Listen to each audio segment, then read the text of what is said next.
교회 안에도 사람들이 모이기 때문에 여러 가지 온갖 분쟁과 혼란이 있을 수 있습니다. 그런데 사회 다른 사람들과 사회생활할 때 그런 것을 보는 것은 당연한데 교회 와서까지 그런 것을 보게 되면 많이 실망을 하게 됩니다. 교회 안에 온갖 분쟁과 혼란이 잠시라도 혼란이 있는 이유는 잠시라도 우리가 복음에서 눈을 띄었기 때문에 생기게 되는 것입니다. 우리가 진리와 복음에 집중하고 있으면 다른 것이 문제가 되지 않는데 가장 중요한 가치를 잃어버리고 다른 것에 눈을 두면 교회 안에도 역시 분쟁과 혼란이 생기게 되는 것입니다. 오늘 말씀에 보면 고린도 교회에도 여러 가지 온갖 복잡한 문제가 있었습니다. 고린도 교회에 생긴 온갖 복잡한 문제는 십자가와 부활에 대한 복음이 희미해져서 일어난 것이었습니다. 부활의 은혜는 가장 귀하지만 눈에 잘 보이지 않기 때문에 또 부활절이 1년에 한 번밖에 없기 때문에 희미해지기가 쉽습니다. 거기에 대한 해결책은 복음으로 다시 돌아가는 것입니다. 예수 그리스도의 십자가뿐만 아니라 부활도 구약 성경에서 예언한 대로 이루어졌습니다. 오늘 말씀 3절과 4절 말씀 다 같이 읽도록 하겠습니다. 내가 받은 것을 먼저 너희에게 전하였느니 이는 성경대로 그리스도께서 우리들을 위하여 죽으시고 장사 진행하고 되었다가 성경대로 사흘 다시 살아나사. 아멘. 성경대로라는 말은 구약 성경에 예언된 대로라는 뜻입니다. 구약 성경대로 예수님은 십자가에 지셨고 사흘 만에 예언하신 대로 구약 성경에 예언하신 대로 사흘 만에 다시 살아나셨습니다. 구약 성경대로 이루어진 부활의 성취는 신약 성경을 이루었습니다. 복음은 개인이 마음대로 만들어내는 것이 아니라 받은 대로 전해주는 것입니다.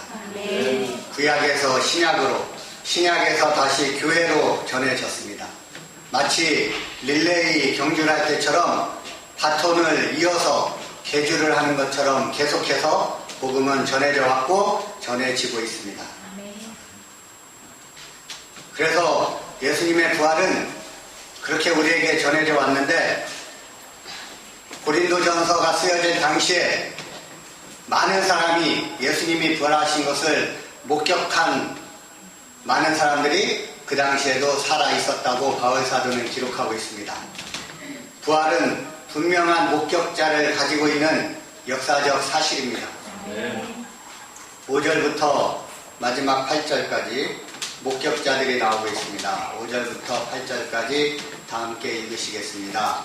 게바에게 보이시고 후에 12 제자에게와 그 후에 500여 형제에게 일시에 보이셨나니 그 중에 지금까지 대다수는 살아있고 어떤 사람은 잠들었으며 그 후에 야고보에게 보이셨으며 그 후에 모든 사도에게와 맨 나중에 만삭되지 못하여 나는 자 같은 내게도 보이셨느니라. 아멘. 만삭되지 못하여 남자같이 부족한 내게도 바울에게도 보이셨다고 바울 사도가 고린도 교회에 보낸 편지에서 이렇게 기록하고 있습니다. 12 제자와 모든 사도 그리고 500여 형제가 일시에 예수님의 부활을 공개적으로 목격했습니다. 게바, 베드로와 야고보, 바울은 개인적으로 부활을 목격했습니다. 그들은 교회의 대표성을 띠고 목격했습니다. 이처럼 수백 명의 목격자들이 한꺼번에 보았는데도 예수님의 부활을 믿지 않는 사람이 있다면 그 사람은 비합리적인 사람일 것입니다. 교회의 모든 문제 해결의 열쇠는 복음입니다. 우리가 만난 부활의 주님을 보여줌으로써 복음을 전하는 참된 일꾼이 되어야 합니다. 스칸디나비아에 페드로라고 하는 한 어부가 있었습니다. 페드로라고 하는 어부가 어느 날 아들과 함께 고기잡이에 나섰습니다. 그런데 그날따라 예상치 못했던 폭풍이 몰아쳤습니다. 페드로의 어선은 나뭇잎처럼 표류했습니다. 페드로는 밤새 파도와 강풍에 맞서 싸워야 했습니다. 그는 방향과 기력을 잃고 잡고자기한 상태가 되었습니다. 어린 아들은 두려움에 떨었습니다. 그가 어린 아들을 안고 한숨을 쉬며 하늘을 바라볼 때 먼 곳에서 강렬한 불기둥이 보였습니다. 페드로의 눈빛이 빛났습니다. 불기둥이 보인다는 것은 그곳에 육지가 있다는 것을 의미하기 때문입니다. 페드로는 사력을 다해서 불기둥이 있는 곳으로 노를 지었습니다. 육지에 도달했을 때쯤 날이 밝았습니다. 놀랍게도 그가 도착한 곳은 자신이 살고 있던 마을이었습니다. 아내가 나와서 살아 돌아온 남편을 맞으며 통곡했습니다. 그런데 아내가 통곡한 이유가 의외였습니다. 아내는 만신창이가 된 남편을 보면서 이렇게 말했습니다. 여보, 제가 실수로 집에 불을 냈어요. 어떻게 하면 좋아요? 그러니까 페드로 아들이 보고 페드로 아들을 살린 생명의 불은 페드로의 집에서 난 것이었습니다. 페드로는 아내를 껴안으면서 말했습니다. 여보, 고맙소. 당신이 실수로 불을 낸 것이 나와 아들의 목숨을 구했소. 불이 없었다면 우린 돌아오지 못하고 죽었을 것이요. 집이야 다시 지으면 되지 않겠소. 옆에 분한테 집이야 다시 지으면 되지 않겠소.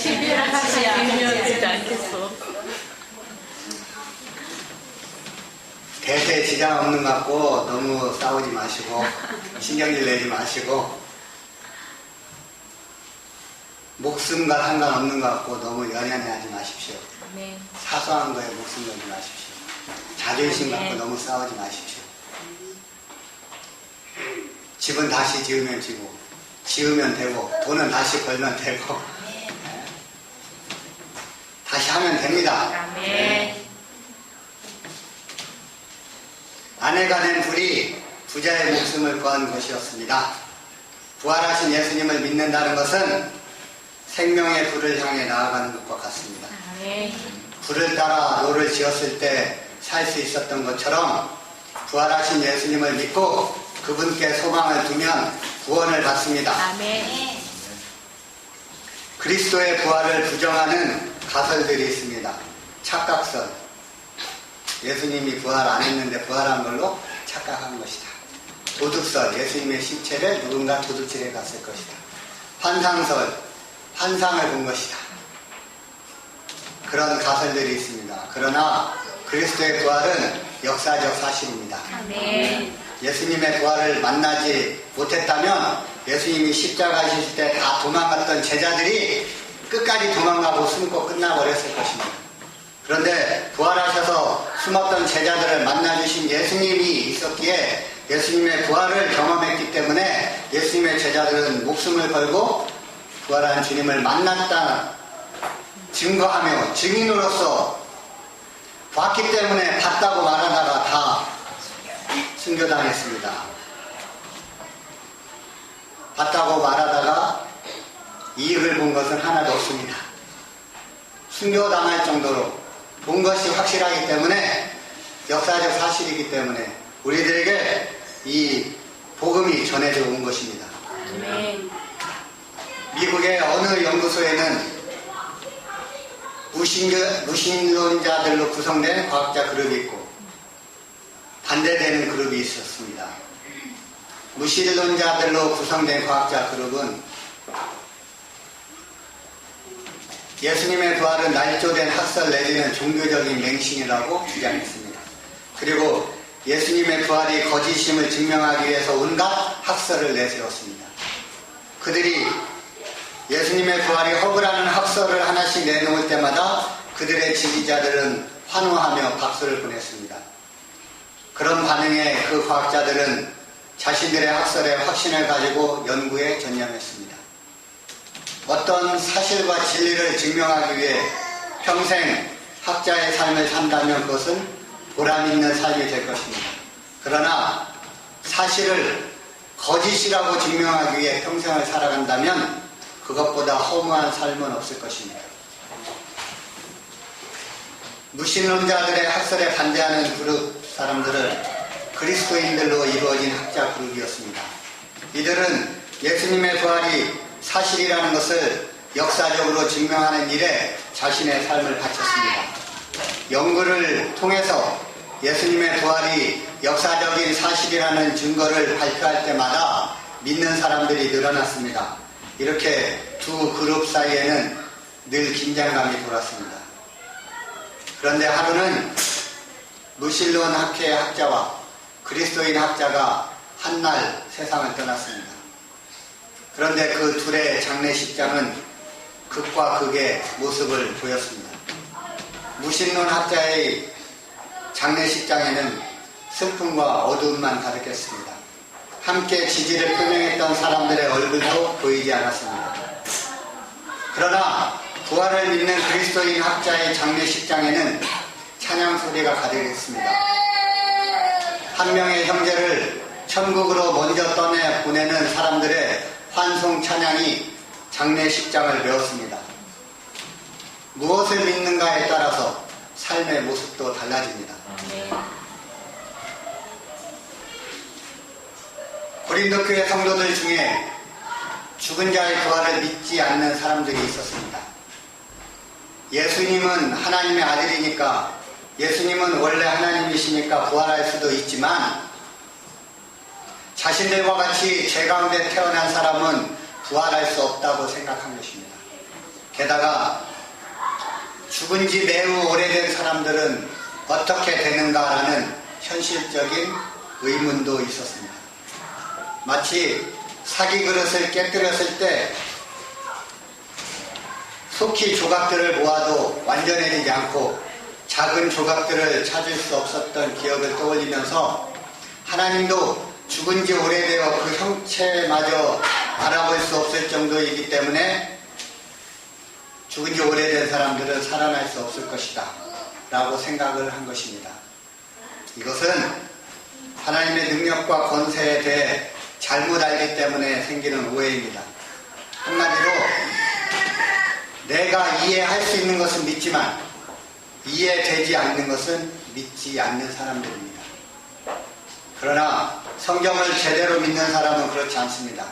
진정한 믿음은 내가 믿고 싶은 것만 믿고 나의 생각에 딱 들어맞는 것만 믿는 것은 결코 아닙니다. 이해가 되든 되지 않든 하나님의 능력을 제한하지 않는 것이 진정한 믿음입니다.